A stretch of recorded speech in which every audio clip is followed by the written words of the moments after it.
双子の兄弟フンとブクブは来る日も来る日も走り回ってボール遊びをしていました。ある日彼らの元気なボール遊びが冥界の支配者たちの勘に触り、支配者は兄弟に試合を挑みました。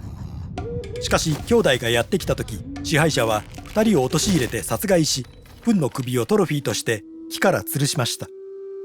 やがてその木は大きな果実を実らせ、支配者の娘の一人の目に留まりました。彼女が果実を取ろうと手を伸ばした時、フンの頭が彼女の手に唾を吐きかけ、彼女は妊娠しました。父親の怒りから逃れようと彼女は義理の母親に助けを求めて双子の息子を産みました。フンアフプーとイシュバランケイです。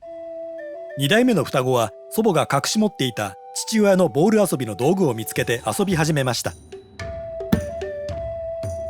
間もなく冥界からの使者がやってきて、再び双子に勝負を申し込みました。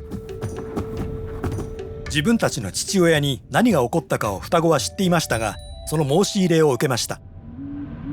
深い洞窟を歩き続け、サソリ、地、海で満たされた川を渡り、巨大な都市にたどり着きました。冥界の支配者はそこから自然界のあらゆることを支配し、人間に苦難をもたらしていました。双子は突き進み、勝負を挑んできた支配者を探しました。支配者は自分たちの像に紛れ込んで相手を混乱させようとしましたが、双子は自分たちの前に蚊を飛ばしました。蚊が彼らを刺すと、支配者は叫び声を上げてしまい、居所がバレてしまいました。支配者は双子に暗闇の館で夜を明かさせました。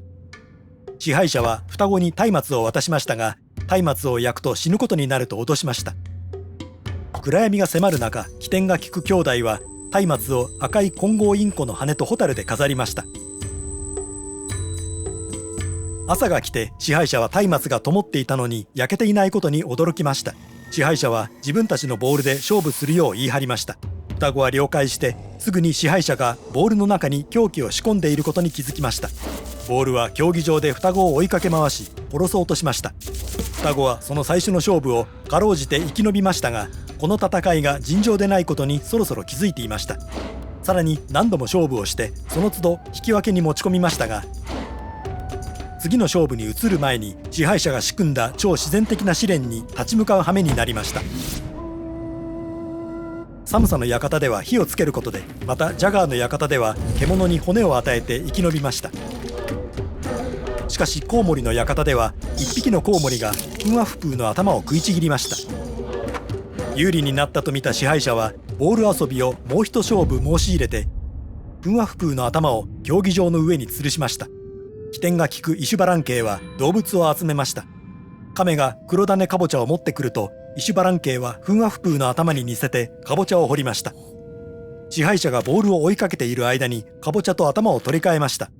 フンアフプーの体に頭を戻すと、双子はこれまで以上に激しく戦いました。双子はついに勝負に勝利し、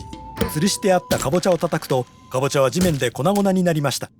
ずるい支配者が負けを潔く受け入れるとは思いませんでした。自分たちを守るために双子は2人の預言者に協力を求めました。案の定支配者は兄弟をかまどで焼いてしまいました。しかし預言者は兄弟の亡骸が川に捨てられるようにしました。そうして兄弟は生き返りました。兄弟は2人の汚い子供に変装して支配者の前に現れて踊ったり手品をしたりし始めました。最後の手品でイシュバランケイはフンアフプーを殺すと見せかけて生き返らせました。支配者は大喜びして自分たちにも同じまじないをかけるよう命じました。変装したまま兄弟は喜んで命令に従い、支配者を一人一人殺し始めました。生き残った支配者は目の前に立っている者の正体と生き返りは起きないことを悟りました。支配者が慈悲を請うと双子は呪文をかけました。